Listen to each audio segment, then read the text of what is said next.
青空バックに佇む男性。富士山？実はここ自宅の庭なんです。私にとっては恋人であり青春。完成までになんと18年。人生を富士山に捧げた夫に奥様は。きつかったね。このうちのローンも登ってたしね。こちらは庭に姫路城を作ったお父さん。姫路は天下一の城やなという。預金も退職金もすべてお城につぎ込んだんです。びっくりしましたね。こんな城を作るためにね、土地を探してたっていうのは私全然知らなかったんです。と言いながらも、今では見物客の案内や露天風呂から富士山を眺める夫にお付き合い。好きなものを取っちゃうのも悪いから最高。そして今、お父さんたちの夢は広がるばかり。果たして奥様は？我が家の愛しき困ったちゃん、庭に世界遺産を作ったお父さん。まずは福島県田村市。ここに驚きの光景が。家の庭で見つけたのは、高さおよそ12メートルのミニチュア富士山。河口湖から見た富士山だといいます。逆さ富士もこの通り綺麗ですね。なんか奥さん、外にすごいものがありますけど。うちの主人が作ったんですよこんにちは。どうも。佐藤正夫さん、当時68歳。ベランダから自分の富士山を眺めるのが日課だそうです。私にとっては恋人であり青春。そんな熱い思いで18年かけ、手作業で土を盛り付け、雪は石灰、裾野に広がる樹海は芝生で再現しました。さらに、一人息子を藤尾と名付け、車のナンバーも富士山の標高にしたんです。子供の頃、風呂場の壁に描かれていた富士山の絵を毎日眺めていたお父さん。43歳の時、初めて本物を見て心が決まったと言います。すごい雄大だし、今大好きになっちゃったっていうような感じだって。毎日見ていたいと、26年前に庭に作り始めたんです。その時奥様は、何にもならないことやって、そんなの作んないでちょうだいって何回も断った。作るって言ったら言うこと聞かなくて。二人が結婚したのは53年前。奥様は夫の明るさに惹かれたそうです。奥様が家計をやりくりしながら子育てをする一方で、お父さんは働いて貯めたお金を富士山に。どのくらいお金をつぎ込んでるんですか？720万くれ。そんなに？きつかったね。このうちのローンも登ってたしね。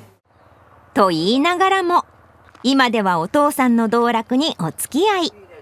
奥様が引っ張っている船、実は露天風呂なんです。好きなものを取っちゃうのも悪いから最高。あれから8年、この富士山を奥様への感謝を込めて夫婦富士と名付けていました。そんなお父さんの新たな夢、静岡県側から見た富士山も再現したい。奥様は呆れつつ見守っているそうです。続いては三重県伊勢市。重厚な佇まいのお城を発見。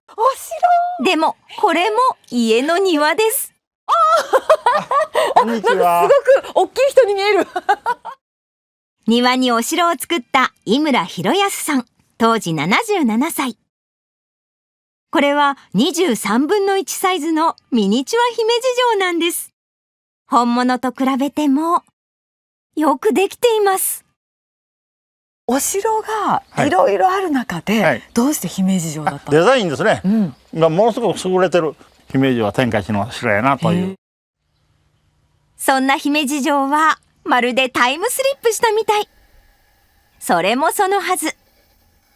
石垣には本物の石を使い、瓦や石段の数も本物と同じなんです。できうる限り本物に近いということで、中学生の時、姫路城の模型を作って以来、姫路城愛がどんどん強くなったお父さん。土台作りからたった一人で19年かけて完成させました。でも、こんな城を作るためにね、土地を探してたっていうのは私全然知らなかったんです。びっくりしましたね。こちらこうだぞというような感じで言われた時は。奥様に内緒で50坪もの土地を購入。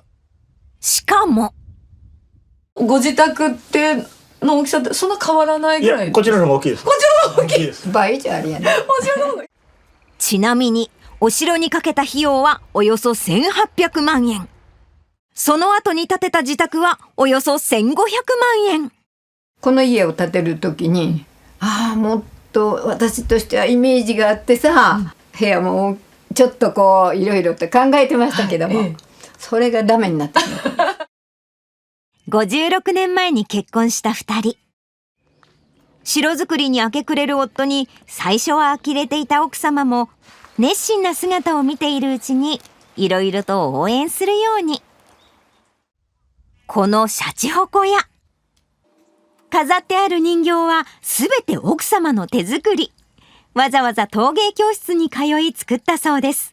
さらに、どうぞお入りくださいね。どうぞ入ってください。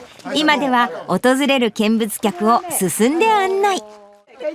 みんなに喜んでもらえることが幸せなのだとか。